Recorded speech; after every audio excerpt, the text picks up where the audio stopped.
Well, hello, thank you for joining me today again on the Church History Trail. And we find ourselves away out here in the sticks. And where we are is we're actually on the outskirts of Derry stroke Londonderry. And no surprise, we're at a graveyard. But certainly beautiful countryside around here, as you can see. You can see a windmill there up on the top of the hill. So certainly beautiful surroundings and a beautiful setting for this graveyard. And this graveyard was actually a pre-Reformation church, but it was burnt by the Jacobite troops during the siege of Derry stroke Londonderry in 1689. And there's two colonels from the siege who are actually buried in this graveyard, and there's also planters buried here as well from the plantation. The only problem with it today is, as you can see, the grass is really long, so it is quite dangerous. So unfortunately I can't explore all of the graveyard because it is just a bit treacherous, but I have been able to make my way over to the two commanders of the siege of Derry who are buried here. So there's a bit of information here which I'm going to take the time to read to you. And it says Ulster Scots Heritage, Glendermott Graveyard, that's what you call the graveyard here. And it's ancient burial ground where early Scots and siege defenders were laid to rest. The ancient burial place marks the site of a pre-Reformation parish church. In 1622, it was found that this church had been re-edified by the Company of Goldsmiths, one of the merchant companies of London that had been granted lands in County Londonderry as part of the scheme for the Ulster plantation. It was burnt by King James's troops at the time of the siege of Derry, 1689, and subsequently rebuilt, continuing in use until the 1750s, when a new church was built less than 2 miles away. No traces of these churches survive today in the graveyard. The oldest gravestones with legible inscriptions lay side by side and commemorate James Ornell, died 1671, and John Ornell, died 1672. Another gravestone dating from the 17th century commemorates John Douglas Sr., died 1687, and John Douglas Jr., died 1694. It features a coat of arms and a skull and crossbones, and that's the grave there. Now I haven't been able to find that, obviously because of the long grass. Then it says, among the most interesting memorials are those to John Mitchellbourne, who died 1721, and Adam Murray, died 1707, two prominent defenders of Derry during the siege. Mitchellbourne was of English background. Partly as a result of the siege, he was left heavily in debt and ended up in prison for a time. It is believed that during his imprisonment, he began to write the play Ireland Preserved, or The Siege of Londonderry, a tragi-comedy. In it, Mitchellbourne employed the use of Scots vocabulary to give authenticity to the speech of the Ulster Scots who took part in the siege. So that's, I suppose, the foundations of your Ulster Scots here in Ulster. And then it says, the Ulster Scots language, that is. And then it says, Murray's origins can be traced to near Selkirk in the borders region of Scotland. A memorial stone, in Selkirk Old Kirk Cemetery, and of course Kirk is Scottish for church, bears the inscription to the memory of Colonel Adam Murray, a staunch Presbyterian, commemorated on the same monument as Murray in Clandermart was James Murray of Cloney, died 1871, a lineal descendant of Colonel Adam Murray, and the last in the male line Irish branch of the ancient houses of Fallahill and Philippa in Scotland. And so the top one there is the memorial to John Mitchellbourne, which I will show you. And the bottom one here is the memorial to Adam Murray, which I will also show you. And as I say, I haven't been able to find that one. And then that's the monument in Scotland to Adam Murray, Colonel Adam Murray. So we'll take a wee walk here. As I say, I have to be very careful because thankfully there's a wee bit of a track that someone's made. But it would have been great if the grass had been cut today, because I could have just wandered around here and seen what I need to see. But not to worry. Hopefully, if I'm back in the future, that maybe it will be cut, hopefully. But this is the area where the church was. And of course the church was burnt then by the Jacobite troops. And it was Colonel Mitchellbourne, who was the city's governor, who first hoisted the Crimson Banner, or what's known as the Red Flag of Defence, from the walls of Derry and then from the cathedral at Derry. And Colonel Mitchellbourne was born 2nd of January 1648, and he was an English soldier, as the board says there, who rose to prominence during the Williamite War in Ireland when he commanded the defenders at Derry in 1689. And some of the graves you could trip over, so you need to be very careful. That's either a stone or a grave, I'm not sure which.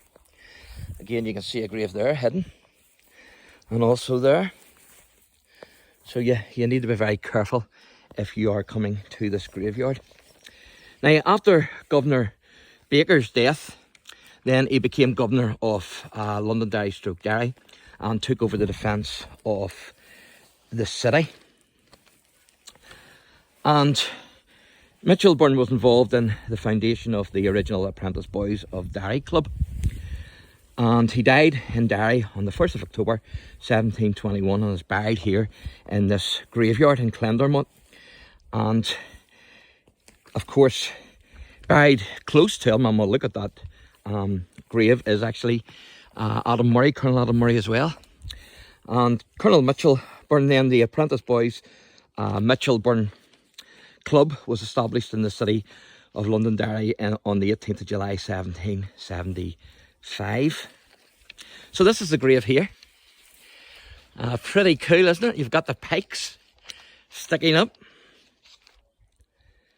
So pretty cool, no doubt about it. As you can see. Isn't that amazing? I think that's pretty cool. Look at that. That's fantastic, isn't it? So this is Colonel Mitchellbourne. This is his final resting place. As you can see, it says Mitchellbourne. So I'm going to get across here and I'll try and read this out to you. There's a couple of, see even there's, you can't see that, you see the grass, but see underneath that, there's stone. So you have to be very careful when you're walking here, or you could end up on your hoof. It says here, here left the body of Colonel John Mitchellbourne, grandson to Sir Richard Mitchellbourne of Broadhurst and Stanmore in the county of Sussex, a valiant soldier, faithful, pious and charitable, expecting the resurrection of the just. He was governor and commander-in-chief at the late memorable siege of Londonderry in 1689. And then it says, in defence of the Protestant interest in the first year of the reign of King William of blessed memory, he had many thanks from the king for that eminent service, and deceased the first day of October in the year of our Lord 1771 in the 76th year of his age. So that's the Colonel Mitchellbourne one. So fantastic to have this, isn't it? You're looking at a real piece of history here, ladies and gentlemen, from the 17th century. Absolutely fantastic.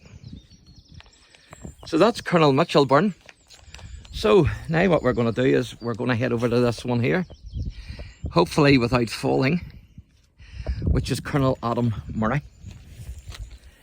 And originally he was of Scottish descent, and the Murrays actually had a proud military heritage, with one of their forefathers actually fighting alongside William Wallace in the late 13th century.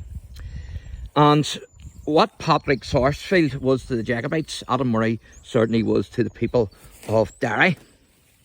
And Adam Murray actually raised a troop of horse to fight against King James II. And He first came to prominence at the Battle of Clotty Ford on the 15th of April 1689. And it was Murray who accused Colonel Lundy, the governor of Londonderry, of treachery. And Lundy then had to flee the city. And Murray called for all the citizens who were for no surrender to tie white cloth to their arms. And he led a force out at the first and second battles of Pennyburn. And he also was heavily involved at the Battle of Windmill Hill. And so Murray actually took the fight to the enemy. So he was very much like the Enniskillen men in that sense. And this is the tomb here then. Fantastic, isn't it? Now you can see the pikes again.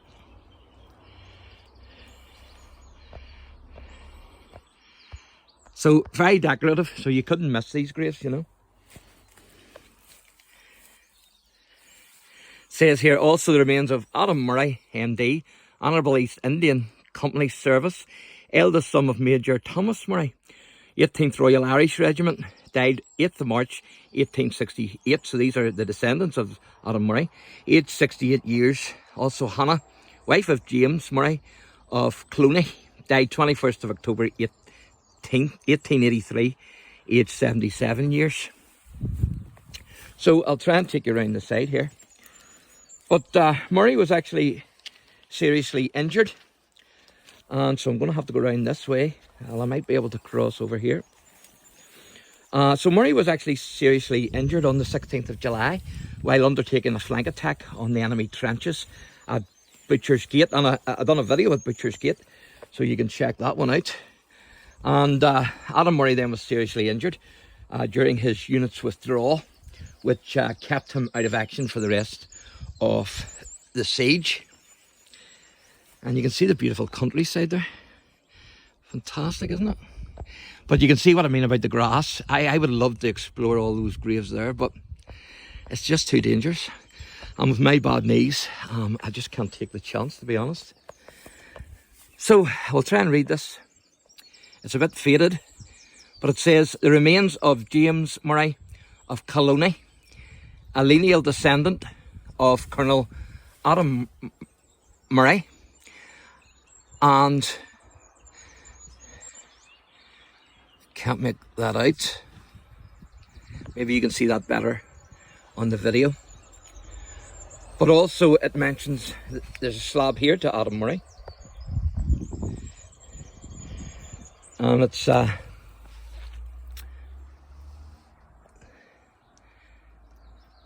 grave of the Murrays, and you can, if you can see that, it's Colonel Adam Murray.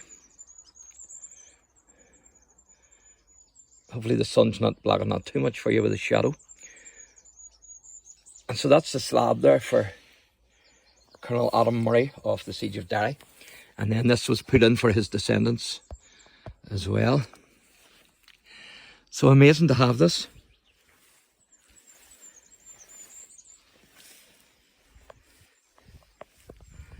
So there you go. I hope you've enjoyed our wee tour today. I don't know if I'll be able to do any more because, as I say, I have to be careful with the grass. But certainly I was able to cover the two main ones that I wanted covered. And that was Colonel Adam Murray of this grave and Colonel Mitchellbourne of the other grave. So thanks for watching and God bless.